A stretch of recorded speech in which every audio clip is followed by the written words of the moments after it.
Brandon Vietti, Brandon Peterson, and Will Conrad finish up their Future State Flash storyline in a dark and foreboding way as Barry goes on one final mission to rescue his friend and surrogate son from the clutches of Famine, one of the four horsemen of the apocalypse wreaking havoc across Earth.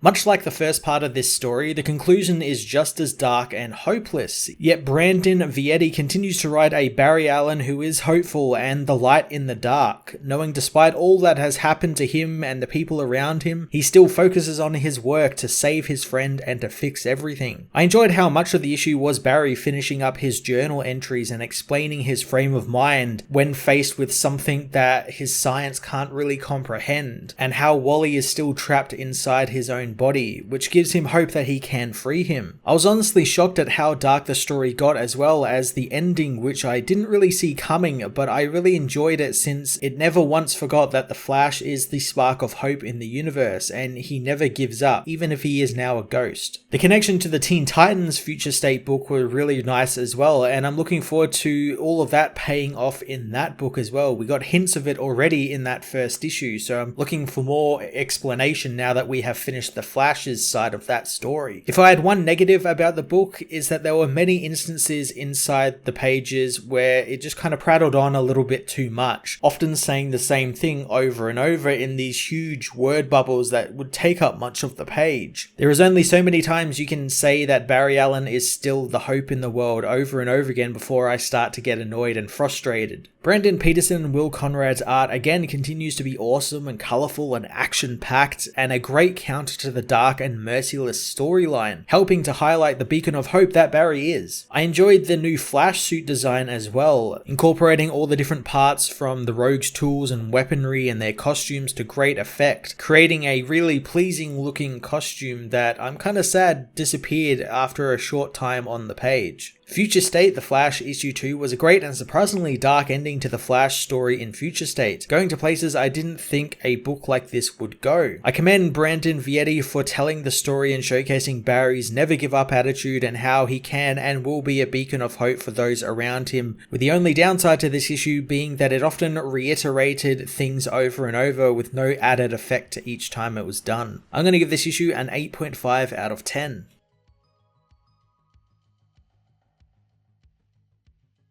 Future State The Flash Issue 2 finds Barry beginning his 52nd and final entry in his journal, saying that it's been 2 months since Wally murdered Jay Garrick. While he doesn't necessarily believe in the theological implications that the Four Horsemen are there and what Wally has become, he stands by his belief to stop the madness and Wally, who has been murdering criminals and sparing most of the innocents. Barry knows that Wally must be fighting back from within and influencing Famine's choices, so there is still hope to save him, but he no longer has his speed, so he's focusing on his science, reverse engineering the Rogue's weaponry and gadgets and making them his own, making them better and not letting his personal demons or heartbreak cloud his mind, burying himself in the work to forget Max died from the disease and Iris disappeared while looking for supplies. He finds the tools are all ready, but one puzzle piece still confuses him, Wally's final words to him, which suggests that he is still in the body somewhere, but anything he says is now underlined with doubt, since it could just be Famine messing with him. He remembers Wally mentioning Famine feeds on something not just the physical, and it could be mad ramblings or the key to countering whatever corrupts his mind. Barry finishes his journal saying that he will transmit this to inspire others to fight the impossible. He uploads the data, but as he leaves, the data fails to upload, staying stored within the ring. Suiting up, Barry would have turned to the Justice League for help, but they are now untrustworthy, so whatever he's fighting, he fights alone. But he needs to now focus on the science, since it will reveal answers, and the answers will build hope, and hope is power. The Flash heads out into the city, and using the thinking cap, he draws Famine to him. Famine finds Barry using the villain's weapon sad, knowing that he's an icon who's fallen so far from his own standards, and whatever he's become is positively villainous. Barry attacks, leaping into the air and using Trix's flying shoes to evade Famine,